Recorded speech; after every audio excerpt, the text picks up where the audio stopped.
Get it done. Hey, eXtine. Yow. A little bit of, was that internet issues or? I think my second monitor straight up died on me. Oh, tragedy. I That's, feel know. for you, man. And then I think it killed my power, but maybe there was apartment power. But definitely my whole system went down. We're back though, and it looks like things are taking an interesting turn. Yes. How the tables have turned. Yeah, it looks there was a couple team fights favorable for FTD, Mhm.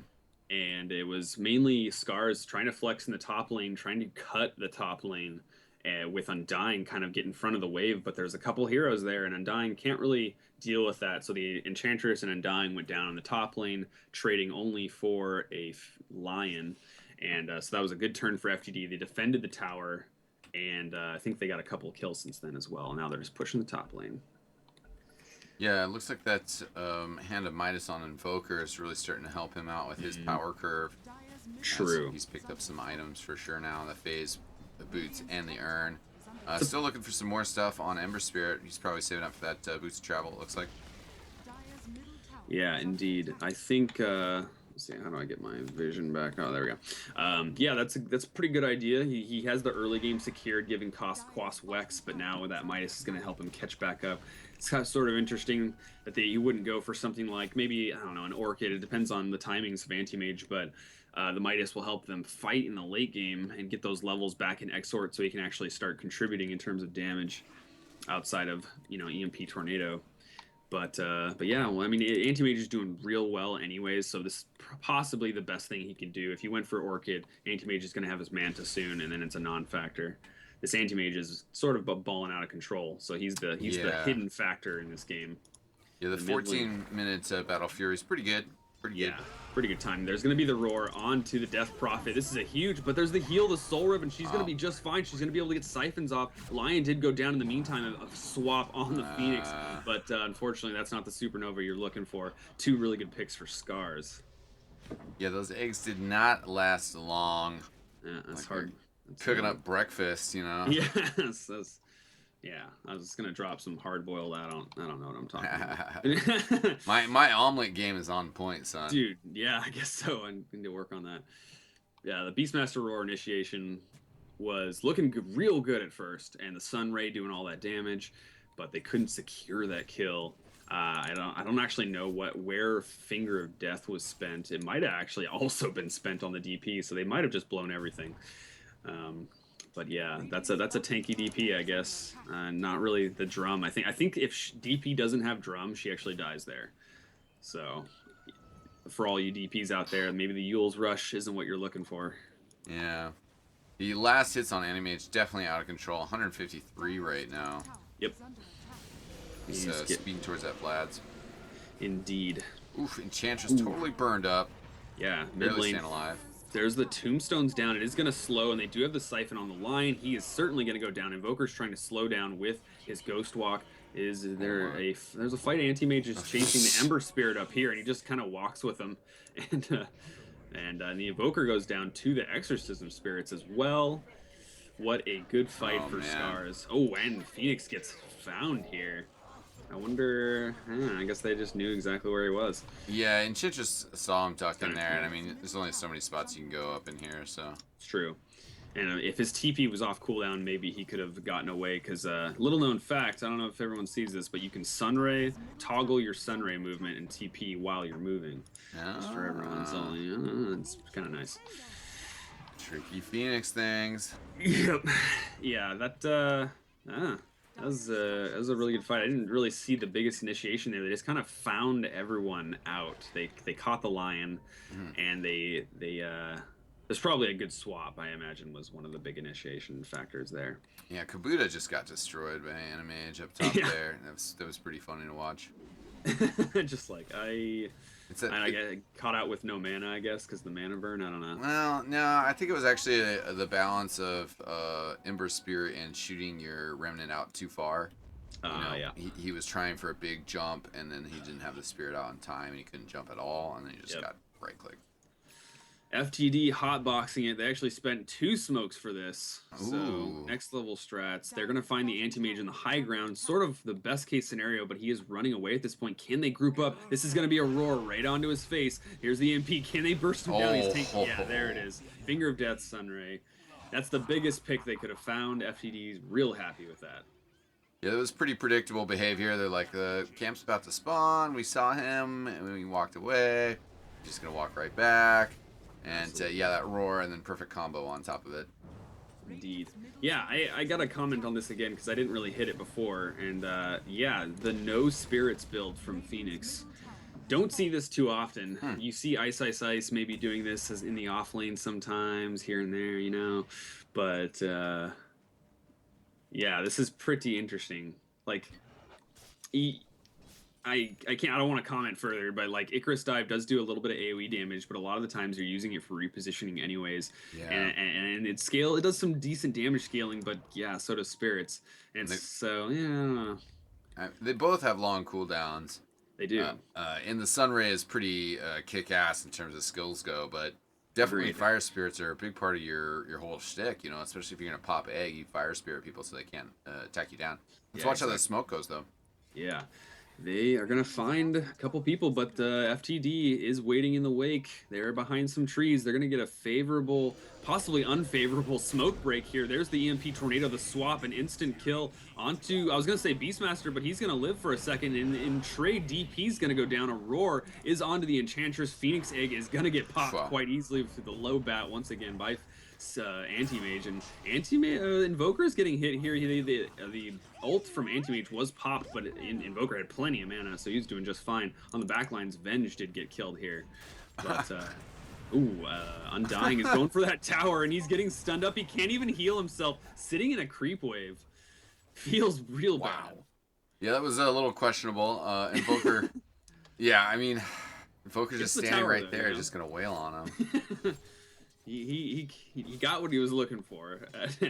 He's not getting away from that. Maybe, let's see, do you have a TP? Okay, he did. He also has a cloak, so best case scenario, he gets the tower, soul rips himself with a lot of units, TP's away, but yeah, Cold Snap is going to be a long duration given the 4 levels of Quas on the Invoker.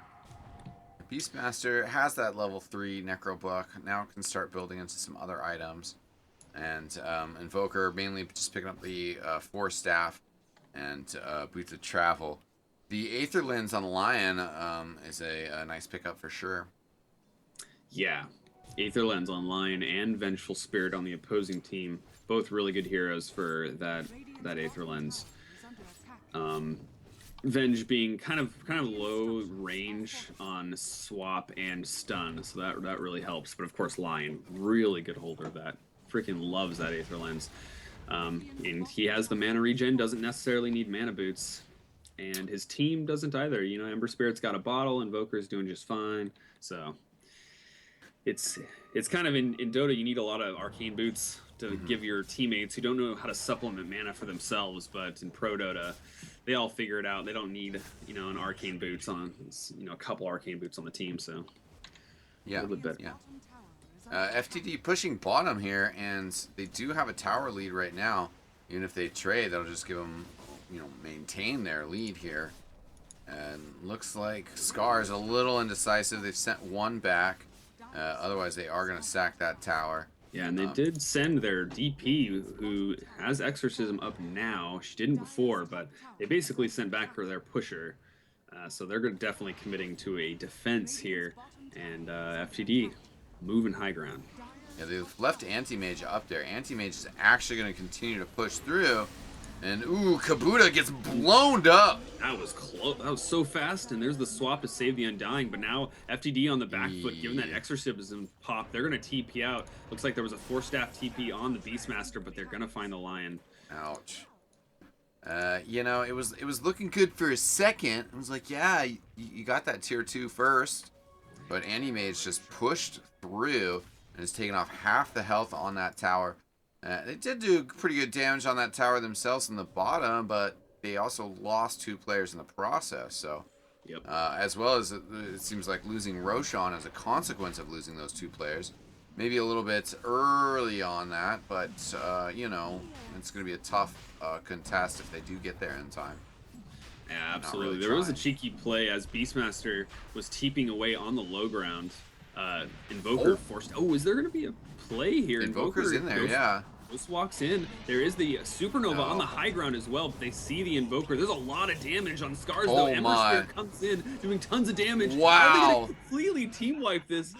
The Aegis gets popped by Anti-Mage. Unfortunately, they weren't able to snaggle that, so he's going to be just fine. He actually TPs to the high ground. They're looking to fight this with two heroes. Scarz manning up. Anti-Mage just sitting on the high ground. There's the Roar on the Undying, but now the Mana Burn slapping into the Beastmaster is the Hex onto the Anti-Mage, but that is Beastmaster dead. They actually got one kill, but unfortunately Sunray's pure damage. That pipe is not going to help you against that. But wow, FTD, that was some magic there. Yeah, that definitely was. The Phoenix ult on that high ground, just absolute brutality there as Scarz really confident. They felt like they could get in there, get that Roshan, but they didn't really quite have the time. And a tight fight, and considering that Scarz had the lead, it didn't necessarily change it a whole lot. But an emotional victory, that's for sure. Oh, absolutely. You're feeling pretty good. Yeah, like you said, the network didn't swing that much. See, Yeah. swinged a decent amount, almost, 22,000 gold. But yeah, like you said, more of like, oh wow, we did that, guys. We got this. Phoenix is going to be leveling spirits now at this point. Also gets the classic 24-minute Hand of Midas. Yeah, look at that, and level 11. Even though, and this has to be a mistake. I do this all the time. Is accidentally not leveling Supernova at level 11. Oh gosh. Yeah, so that having to Midas is going to come in handy in getting level 12 for that level 2 ult, as well as getting to level 16, and that really helps for sure. Yeah, it's the classic consequence of using builds. You know, the build guides in Dota are so helpful. And, you know, maybe it's his custom pro Phoenix build, but still, you know, at some point in the game, maybe you just chose to diverge from it. You hit that level 11, and it just screws you up. Yeah, so many times, that's true.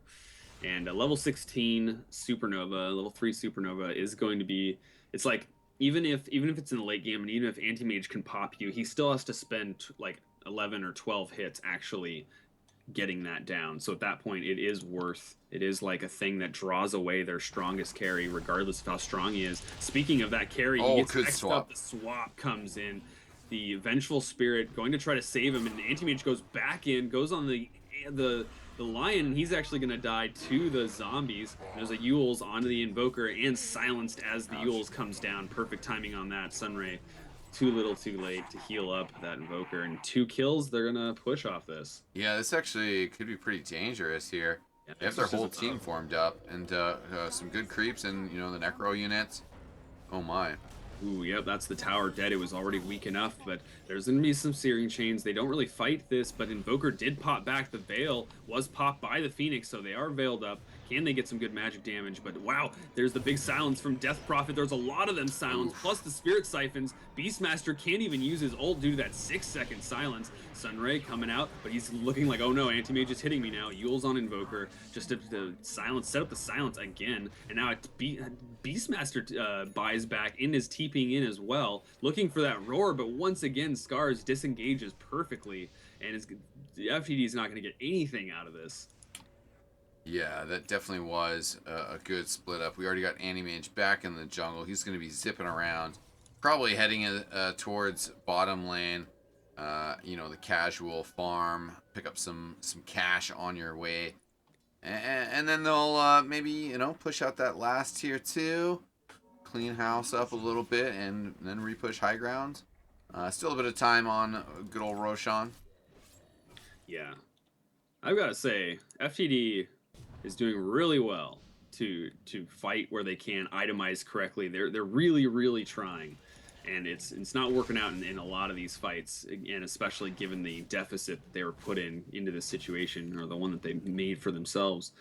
But But I just gotta congratulate them because they're really putting in the effort and actually, trying to getting picks here and Yeah. there, and going down swinging. As well as taking some objectives, you know. Yeah, exactly. There's a swap onto the Invoker. He's trying to run back, but he got silenced as he got swapped. There's the Supernova as well, and that's going to go down. Everyone focuses it. Beastmaster trying to TP away with the mini stun from the Mana Void. Ouch. And he's going to go down as well. 3 for the nil. Yeah, that was a tough one. I mean, they just tried to push right into it, kind of without a care, and they're going into some serious heroes and some serious abilities, and that was a tough one.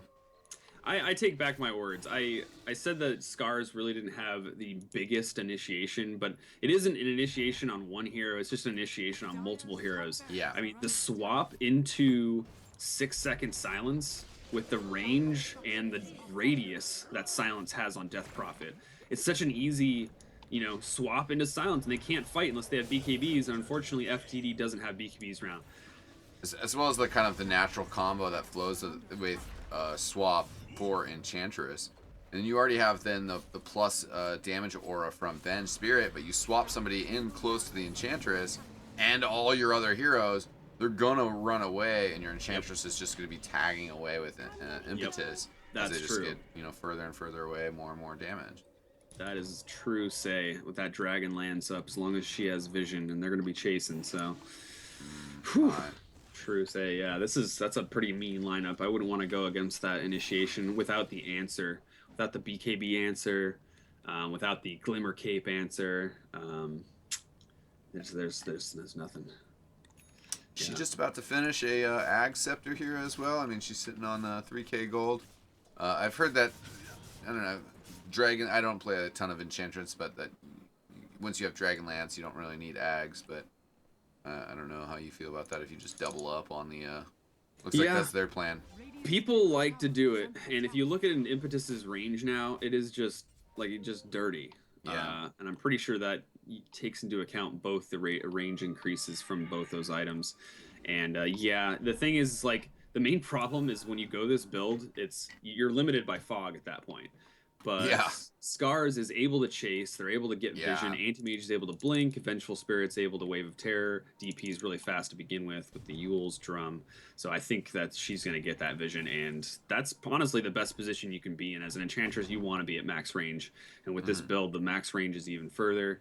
So I'm actually going to pay attention to the Enchantress, see if she can actually just plink away, and then I'll look at the damage done after team fights, because I guarantee it is buco damage. You know, they kind of wanted to get in here and take Roche, but they're going to walk in. It is not up yet. Actually, will be up fairly shortly.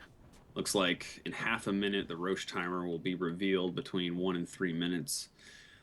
Surprisingly, I thought that it was taking longer. I thought that was Roshan was killed not that long ago, but time flies like an arrow. Yeah, when you're having Dota. Yeah. Fruit flies like bananas. So...